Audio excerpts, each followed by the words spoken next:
warahmatullahi wabarakatuh. Saya Muhammad Salman Al-Farisi, NIM 19107010128. Saya di sini akan menerangkan tentang mata kuliah kode etik dari bab 1 sampai bab 10. Yang pertama pada bab 1 yaitu adalah pedoman umum. Pada pedoman umum ini dibahas tentang perbedaan antara ilmuwan psikologi dan psikologi, kemudian ada layanan umum, kemudian terdapat prinsip umum. Pada prinsip umum ini ya ada profesionalitas, kemudian ada adil, kemudian dalam penelitian harus ada bermanfaat, terus harus bersikap ilmiah, serta menghormati pasien. Kemudian pada bab 2 yaitu membahas tentang mengatasi permasalahan. Pada bab 2 ini yaitu mengatasi permasalahan, terdapat 2 majelis psikologi Indonesia, yaitu ada majelis pusat dan wilayah. Di sini pembahasan tentang penyalahgunaan, terdapat penyalahgunaan. Pembagiannya itu ada 3, yaitu ringan, sedang, berat.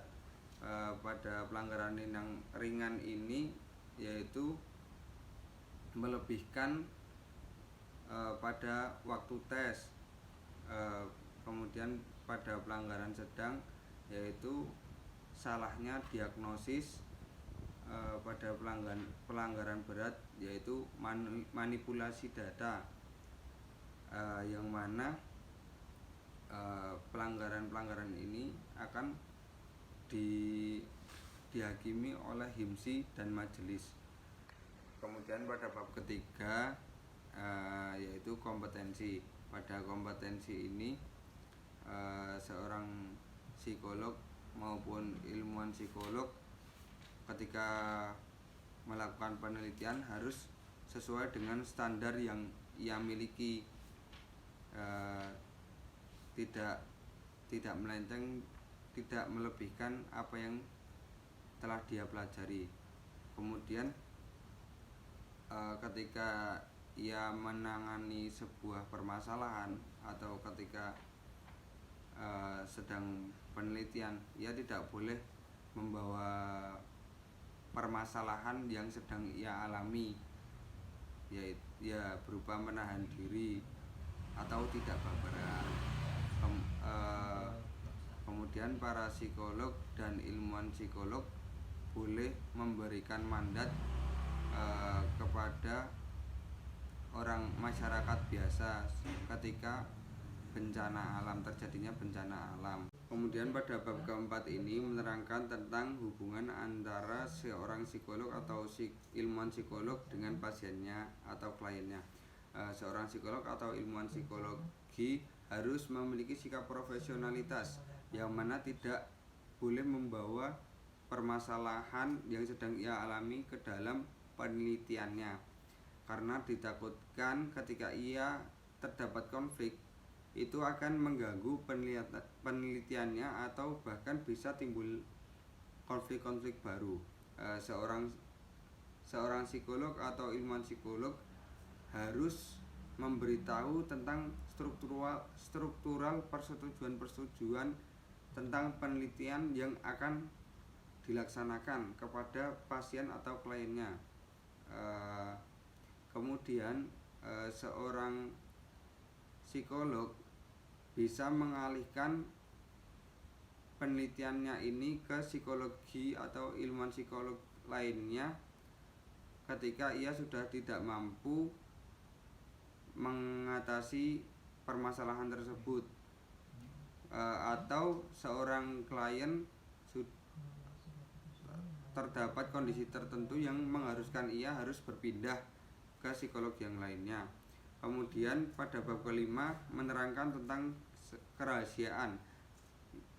Pada kerahasiaan ini seorang psikolog atau ilmuwan psikolog harus merahasiakan identitas seorang kliennya agar kerahasiaannya tetap terjaga.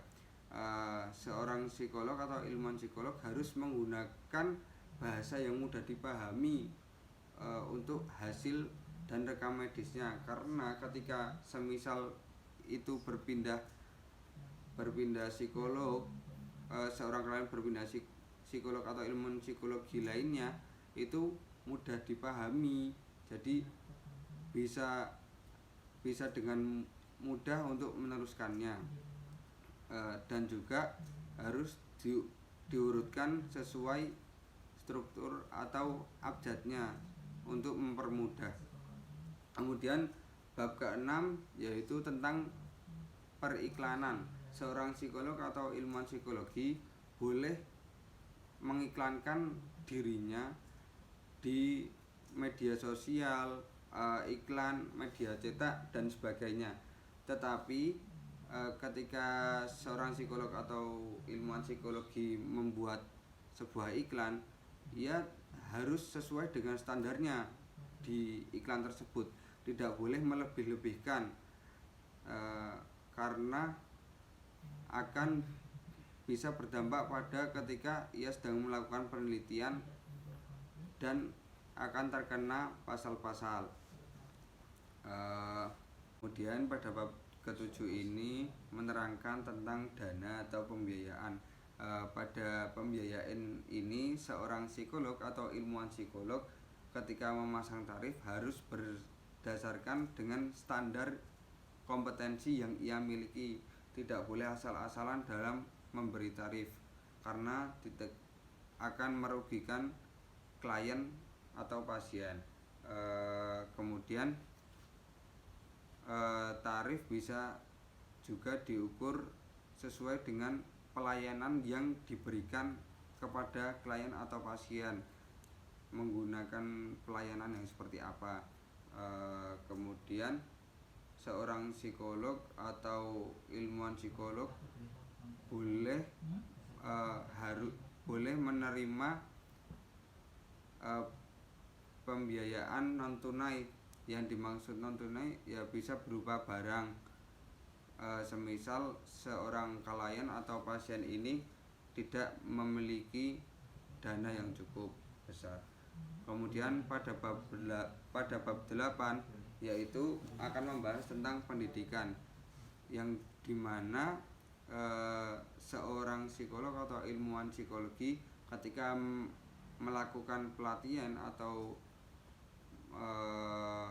akan melakukan sebuah training harus berdasarkan teori tertentu dan tidak boleh asal-asalan, karena ini bisa berdampak pada kesejahteraan peserta yang mengikuti pelatihan tersebut, dan harus harus ada persetujuan di dalamnya. Kemudian pada bab 9 ini menerangkan tentang penelitian. Ketika adanya sebuah penelitian pasti akan diperlukan sebuah perizinan. Nah, dalam penelitian itu harus adanya sebuah izin, kemudian tentang persetujuan, kemudian pada sebuah penelitian tidak boleh ada manipulasi data. Jika ada manipulasi data, itu pun saking kepepetnya dan harus berguna. Kemudian pada penelitian yang akan dilaksanakan, seorang psikolog atau ilmuwan psikolog harus memberikan penjelasan kepada peserta, kepada pasien atau klien tentang penelitian yang akan dilakukan, agar mereka itu paham dan setuju atau tidak untuk mengikutinya. Pada sebuah penelitian itu boleh menggunakan hewan untuk penelitiannya. Kemudian jika penelitian itu sudah membuahkan hasil tersebut harus dibagikan kepada khalayak masyarakat agar masyarakat mengetahui hasilnya seperti apa. Kemudian pada bab 10 membahas tentang psikologi forensik. Psikologi forensik ini keterkaitannya dengan hukum-hukum yang mana pelayanan psikologinya dilakukan di dalam sebuah hukum.